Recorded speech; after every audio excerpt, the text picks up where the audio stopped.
melakukan satu peraturan penting. Kenapa kau lakukan hari ini kalau kau bisa melakukannya besok? Bercanda, bercanda.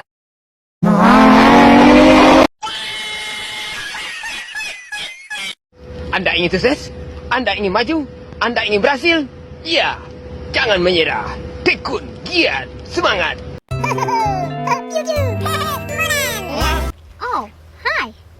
Sudah kenal maka tak sayang, sudah kenal kok menghilang. Just kidding, forever, underpass, fly off. Oke, dah on nih.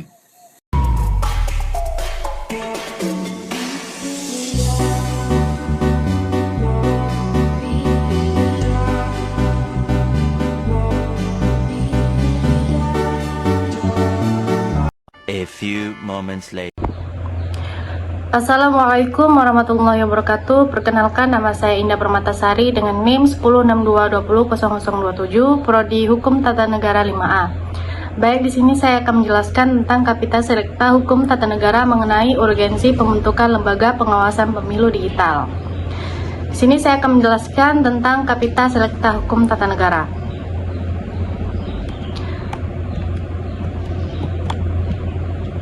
Kapita Selekta Hukum Tata Negara merupakan kumpulan pembahasan atau kajian mendalam tentang berbagai topik atau isu tertentu dalam ruang lingkup hukum tata negara. Istilah Kapita Selekta berasal dari bahasa Latin yang berarti topik-topik pilihan, sehingga konteksnya adalah pemilihan tema-tema penting atau menarik dalam bidang hukum tata negara untuk dibahas secara mendetail. Hukum tata negara sendiri adalah cabang ilmu hukum yang mengatur tentang struktur, fungsi, dan hubungan antar lembaga negara, serta hubungan antar negara dengan warga negaranya dalam konteks konstitusional. Dengan demikian, Kapita Selekta Hukum Tata Negara mencakup isu-isu yang dianggap penting dalam perkembangan dan penerapan hukum tata negara. Cakupan Kapita Selekta Hukum Tata Negara. Kapita Selekta Hukum Tata Negara biasanya meliputi berbagai topik spesifik yang relevan seperti konstitusi dan konstitusionalisme, kajian mengenai konsep dasar konstitusi, perubahan konstitusi, supremasi konstitusi, dan penerapan konstitusionalisme dalam suatu negara, lembaga-lembaga negara, analisis struktur dan fungsi lembaga eksekutif, legislatif, yudikatif, serta lembaga lainnya yang diatur oleh konstitusi. Prinsip demokrasi dan sistem pemerintahan. Studi mengenai penerapan demokrasi, sistem presidensial, parlementer, semi-presidensial, dan dampaknya terhadap stabilitas politik dan pemerintahan. Hak asasi manusia dalam konstitusi. Pembahasan tentang pengaturan dan perlindungan hak asasi manusia dalam hukum tata negara suatu negara. Desentralisasi dan otonomi daerah.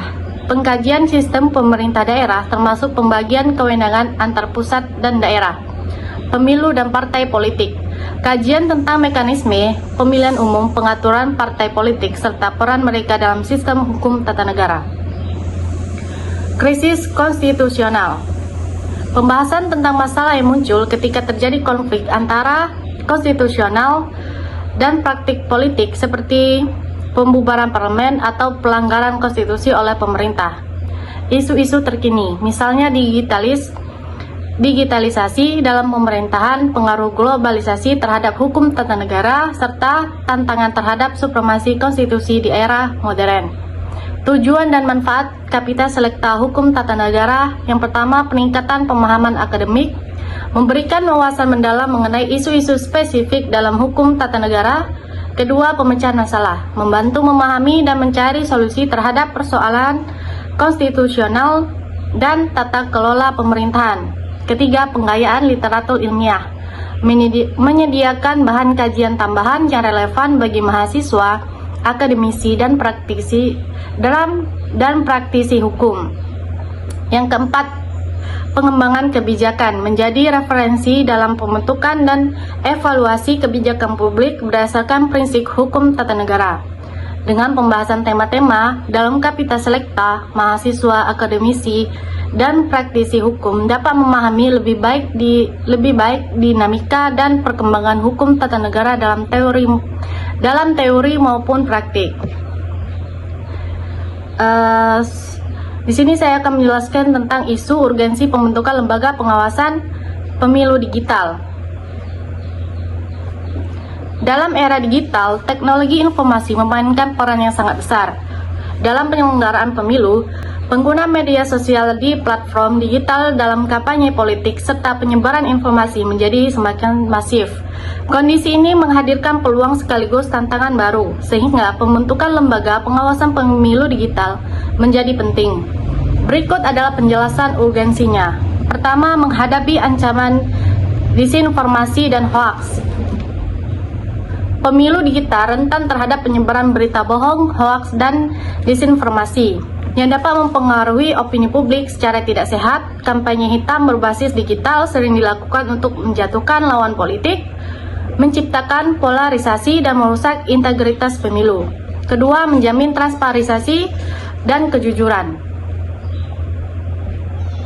Lembaga pengawasan digital dapat memastikan bahwa penggunaan platform digital dalam kampanye politik sesuai dengan aturan hukum yang berlaku.